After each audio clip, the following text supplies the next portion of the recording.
अस्सलाम वालेकुम जी प्यारे दोस्तों, मेरा नाम है master Sarfaraz royal tailor Nankana Sahib से।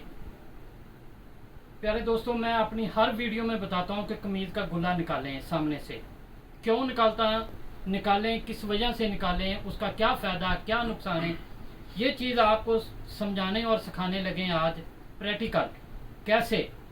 कि ये देखें, हमारे दोस्त हैं, ये पहली दफ़ा आए हैं हमारे साथ पास, ये खुद बताएंगे कहाँ कहाँ से कपड़े सिलाए हैं। मैं सिर्फ इतना बता दूं, ये देखें गुला निकालना, कमीज़ आगे से नहीं उठी, गले के इर्द गिर्द, बैन के इर्द गिर्द देखें कमीज़ बैठी हुई। मज़ीद ये बताएंगे आपको। अस्सलाम वालेकुम जी, मैं जनाब राणा सजवार खां फार्मर। माशाल्लाह मैं काफ़ी दर्जियां दे कोलों कपड़े सिलाए आ, मैनू पसंद नहीं आए और अक्सर कपड़िਆਂ ਦੇ ਵਿੱਚ ਇੱਥੇ ਸਲਵਟ ਵਗੈਰਾ ਪੈ ਜਾਂਦੇ, ਵੱਟ ਪੈ ਜਾਂਦੇ ਸੀ तो मैं बहुत परेशान होना सी कि कपड़ा भी महंगा लिया और कपड़ा सिलाई भी अच्छी ना हुई तो दिल बहुत परेशान रहता है। फैसलाबाद सिलाए, लाहौरों सिलाए, लेकिन कपड़े अच्छी सिलाई नहीं सी होंदी।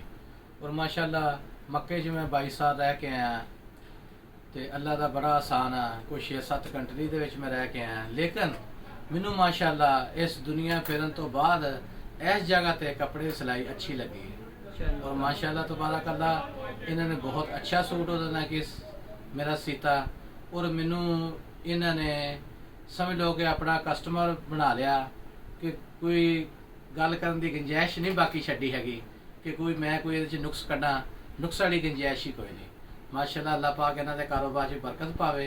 ये बाप बेटा बहुत अच्छे और बहुत अच्छी सिलाई इन्होंने की है।